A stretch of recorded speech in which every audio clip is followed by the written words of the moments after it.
We have documents that show what the federal government's charges were against the QAnon shaman, whom we just saw from Tucker Carlson peacefully walking through the Capitol building. Well, how does what Tucker Carlson showed align with what our government told us the QAnon shaman did? Let's take a look specifically at those documents. Then we'll look at what Tucker Carlson showed us. A quick note before I do that, this right here was my live stream from January 6th, 2 years ago. It has over 1 million views. It's over 10 hours long, and it literally shows me covering the Trump rally and everything as it happened. But we didn't have the privilege of having inside video footage, so we were left with only essentially what the media and Twitter was showing. Well, now we have some insight from literally the inside. But first, we need to take a look at the criminal complaint and supporting facts against the QAnon shaman, who was sentenced to a 41-month conviction for violating the following 2 civil code sections. 1, knowingly entering or remaining in a restricted building or grounds without lawful authority, and violent entry and disorderly conduct on Capitol grounds. Now, I want you to ask yourself, after what I read you and then what I show you, if the QAnon shaman violently entered the Capitol and if he was disorderly on the inside. Remaining within the inside, maybe there could be an argument made here, but I want you to specifically think about this violent argument, because I'll tell you, I live in California and they're pretty violent people out here, and guess what they get?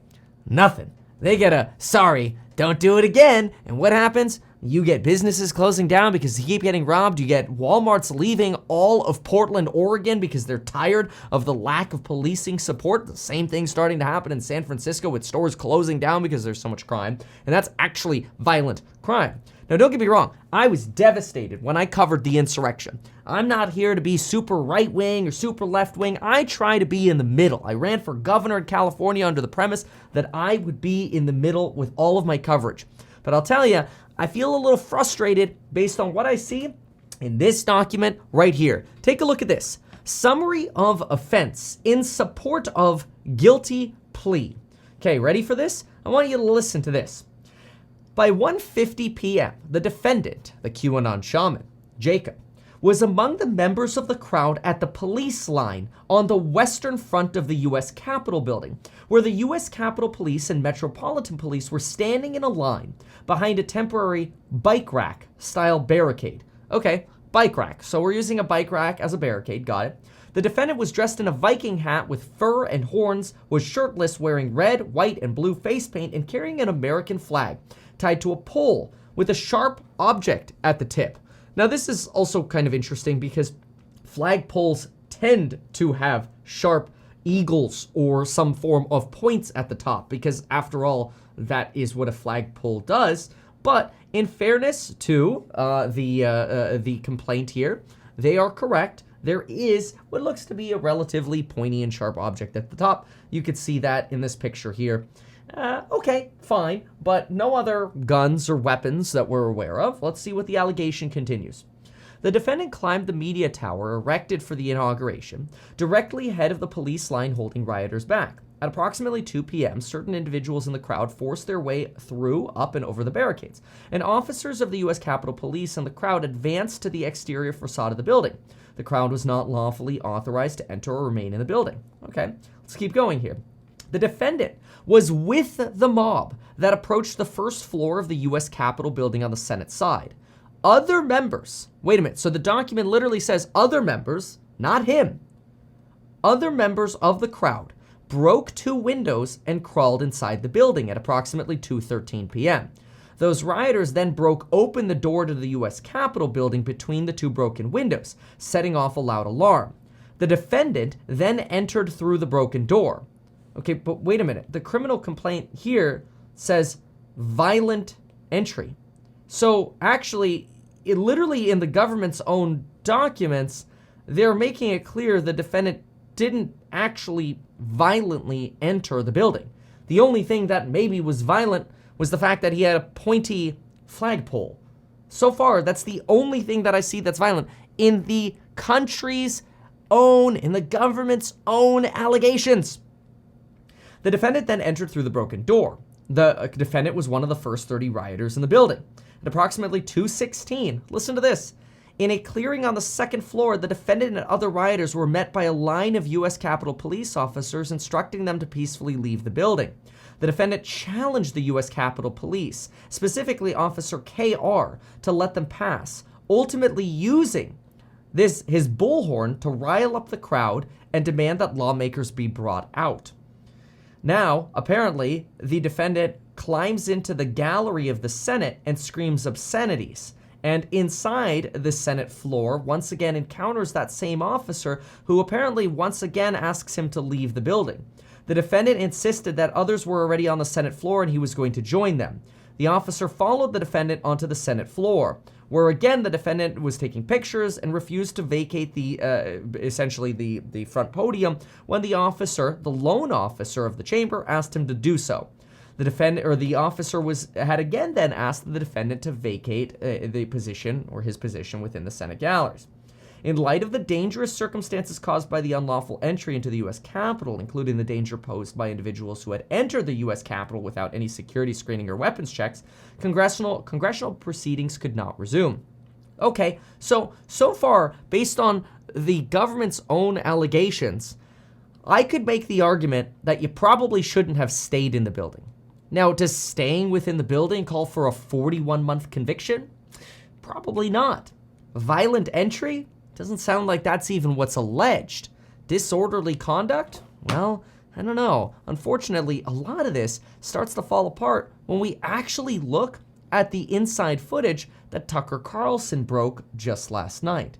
Take a watch of specifically the QAnon shaman and align with what you just heard about the QAnon shaman with what we actually have from footage, thanks to Tucker Carlson. And, of course, this footage was released as a bargaining chip to get Kevin McCarthy elected as Speaker of the House. Keep that in mind. This was a political tool. Let's listen into this. These are not rioters. These are people who wandered over from a political rally. We will not let them silence your voices. After the rally, they walked down Pennsylvania Avenue, where organizers had secured a federal permit to hold a legal rally on the grounds of the Capitol. I know that everyone here will soon be marching over to the Capitol building to peacefully and patriotically make your voices heard. Once at the Capitol building, things began to get chaotic. Capitol police officers fired tear gas into the crowd. A few at the front of the herd broke windows. Someone opened the doors, and many hundreds of others. This, by the way, we just read about, right? Windows on left and right broken, doors open. There's the shaman in the middle with the flag. But watch what happens afterwards, because remember, there's this idea that he's repeatedly asked to leave. Now, we don't have audio in the surveillance footage, but listen in. Others just walked in. They're going to make that the story. Of course, they did make it the story.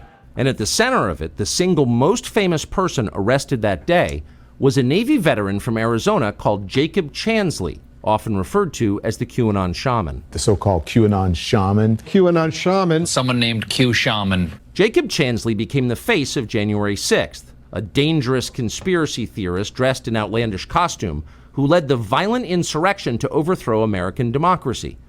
For these crimes, Chansley was sentenced to nearly 4 years in prison, far more time than many violent criminals now receive. What did Jacob Chansley do to receive this punishment? To this day, there is dispute over how Chansley got into the Capitol building. But according to our review of the internal surveillance video, it is very clear what happened once he got inside. Virtually every moment of his time inside the Capitol was caught on tape.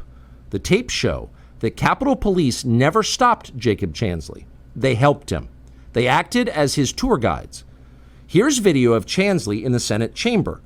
Capitol Police officers take him to multiple entrances and even try to open locked doors for him. We counted at least 9 officers who were within touching distance of unarmed Jacob Chansley. Not one of them even tried to slow him down. Chansley understood that Capitol Police were his allies. Video shows him giving thanks for them in a prayer on the floor of the Senate. That right there is really weird, because throughout the rest of the coverage, I'm thinking to myself, is it potentially possible that these officers are saying, hey, stop stop, okay? You need to leave. And they're not trying to be aggressive. They're just being weenies, okay? Is it potentially possible they're just, kind of a little passive, like, hey, man, come on, dude, no, this door's locked. You can't go in here, okay? All right? Okay? But watch this again. He opens the door. They don't stop him from opening the door, and then they hold the door open for him, okay? Like, all of my personal potential counter argument of, are they asking him to leave? I mean, unless that's the exit, I don't see why they'd be holding the door open for him. And it doesn't look like an exit door. Take a look again. Video shows him giving thanks for them in a prayer on the floor of the Senate. Watch. Thank you, Heavenly Father, for giving the inspiration needed to these police officers to allow us into this building. Contrast the reality of what Jacob Chansley did. Even right here, where's the officer that, according to the court complaint, is standing next to him, supposedly telling him, leave, get down, leave? In the Capitol building on January 6th, the indisputable facts recorded on video, some of which has never before been seen, with the depiction of Jacob Chansley that you've seen in the media for more than 2 years. He's a terrorist, they said. He should be killed. Shoot him. Yeah. Shoot him. Like, you burst into the United States, if he was dressed like bin Laden, would you have shot him? And see, that right there is the problem with, unfortunately, the mainstream narrative. The mainstream narrative argues, look how terrible this is from the outside looking in. Don't get me wrong, many of us who watched the news on this day, on January 6th, were very upset with what was happening because we only got the pictures of what was happening on the outside. We didn't actually see what was happening in full on the inside. We know that Ashley Babbitt was obviously shot on the inside, but the media once again had their way with the narrative with Brian Sicknick. See, the U.S. Capitol Police ended up accepting findings from the medical examiner that Officer Sicknick actually died of natural causes. And there's video footage of him walking throughout the halls of Congress and photos of him afterwards showing that he actually wasn't injured or beaten with a fire extinguisher as it was alleged, at least not to the point where he was visibly injured or incapable of actually walking anymore. Now, the mainstream media argued that Officer Sicknick died from injuries sustained, quote, while physically engaging with protesters, but the Washington Medical Examiner later ruled that he had died of natural causes, multiple strokes that occurred hours after his confrontation at the riot, and his death being ruled one of natural causes. Now, is it possible that the anxiety of that day led to a death or stroke? Absolutely. In fact, Benjamin Phillips was another individual who died of a stroke afterwards. He was an attendee at the event, just like Ashley Babbitt, who was shot by a Capitol Police officer. Kevin Greeson also died of a heart attack, collapsing on the sidewalk just west of the Capitol on January 6th.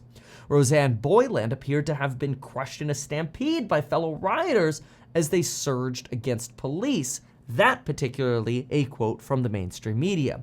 Now, 5 people also died in the weeks after the event. Officer Jeffrey Smith ended up killing himself after the attack, along with Howard Liebengood, who also died by suicide 4 days later.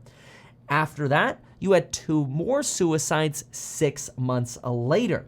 So yes, there were multiple deaths associated with the day, but at the actual event, the Capitol Police did not suffer deaths. Who suffered deaths were 2 individuals who had strokes at the event and Ashley Babbitt, who was shot by a Capitol Police officer. Other individuals did die afterwards, also from cases deemed either heart attacks due to natural causes or a stampede. Obviously, a potential trampling would be something that could end up leading to the compression of your chest and therefore a heart attack.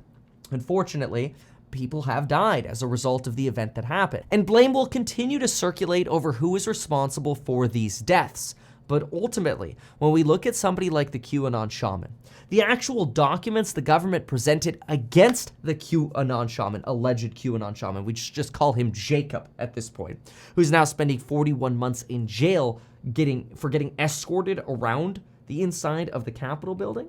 At no point did it look like he was actually being asked to leave. And what we've just seen and witnessed is how the media can re-portray somebody who actually died after the event as somebody who died at the event by being beat with a fire extinguisher, even though they were perfectly capable of walking away from the event and ended up dying of natural causes later. It's really unfortunate what happened, and in my opinion, it's very unfortunate and it's borderline criminal that it seems like video is telling once again a different story than what the mainstream media and even our own government is telling us. And I hate to put on the tinfoil hat because I'd like to see myself really as being able to see both sides, but today I'm frustrated and I'm disappointed.